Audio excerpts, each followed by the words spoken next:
നമുക്കിന്ന് കുറച്ച് അലീസ ഉണ്ടാക്കി വെക്കാം. ഞാനത് രാവിലെ വെള്ളത്തിലിട്ട് വെച്ചിട്ടുണ്ടായിരുന്നു കേട്ടോ. കോതമ്പത്തിൽ നിന്ന് ഉടക്ക് കുറച്ച് സവാള, പച്ചമുളക് ഇങ്ങനെ തന്നെ കറി, ഇഞ്ചി പിരിച്ചിട്ടേക്കാം, ഉലുവ,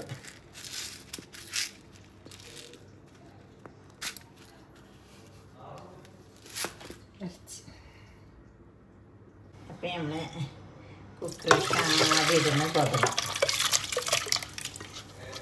തേങ്ങ വേണം കേട്ടോ. ഞാൻ പാല് നന്നായിട്ട് അത് വേണം. അപ്പോൾ ഗോതമ്പിട്ടിട്ടാ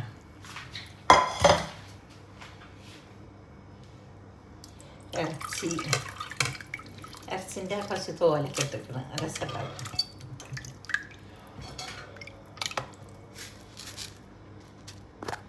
കുറച്ച് ഉലുവ, ലേശട്ട,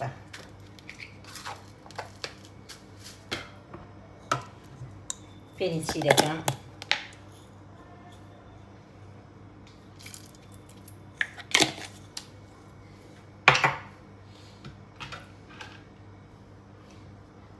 സവാള ഗിരിഗിരി,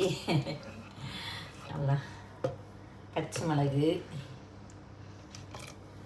ഇഞ്ചി, വെളുത്തുള്ളി വേണ്ട, കുറച്ച് നല്ലെണ്ണ,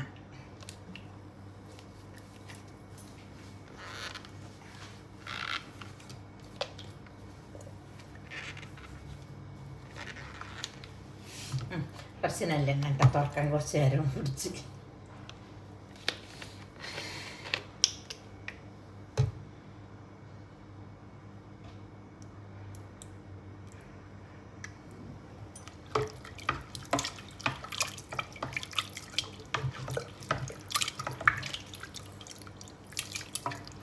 നമ്മൾ തേങ്ങാപ്പാൽ ഒഴിക്കണം, വേവിക്കണം, കുറച്ച് ഉപ്പിട്ടിട്ട് ഇതാക്കണം.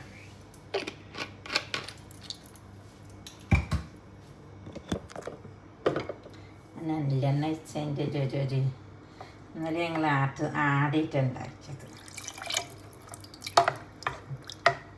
ഇങ്ങനെ നല്ല പശുവിൻ്റെ ഇതിൽ തൂമിക്കാം. മൊയിലാഞ്ചിൻ്റെ ഇല ഞാൻ ഉണക്കി വെക്കണം എന്ന് വിചാരിച്ചിരിക്കുന്നു. കയ്യൊക്കെ ഞാനും ചെയ്യും ഇങ്ങനെ ഓരോ പീത്തക്കിടക്കെ ഇതാ കുറുമ കൂട്ടാൻ വെച്ചിട്ട് പറ്റിയില്ല. അപ്പം നല്ല ഉസാറായിട്ട് ഇപ്പോൾ ഞങ്ങൾ കുറുമ കൂട്ടാൻ നമുക്ക് തിരുമ്പോൾ പോരല്ലോ, സമൂസക്ക് പിന്നെ കുറച്ച് മതിയല്ല. അപ്പം ഇന്നലെ ഒരു സൈസ് ഉണ്ടാക്കി, ഇന്ന് പിന്നെ കുറച്ച് കാബേജൊക്കെ ഇട്ട്. കുറുമ അങ്ങനെ കളയാൻ പറ്റൂലല്ലോ, നല്ല ബദം അതും ഇതൊക്കെ അരച്ചല്ലേ.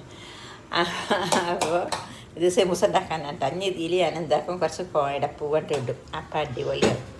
അപ്പം അതാ അലീസ ഉണ്ടാക്കിയിരിക്കണ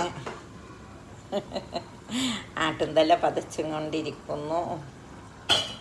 കേൾക്കട്ടാ. ഞാൻ അലീസയ്ക്ക് ഇനി കൂട്ടാതെ കുറച്ച് തേങ്ങ, 2 ഏലക്കായ്, 2 ചെറുള്ളി ഒഴിച്ച് അരച്ച് ഇങ്ങോട്ടേക്ക് ഇട്ടെടുത്ത് ഒരു അടിപൊളി അലീസ. നല്ല കട്ടിപ്പാലുണ്ട്, തേങ്ങ കുറച്ച് അരച്ചു, അങ്ങനെ അടിപൊളി അലീസ.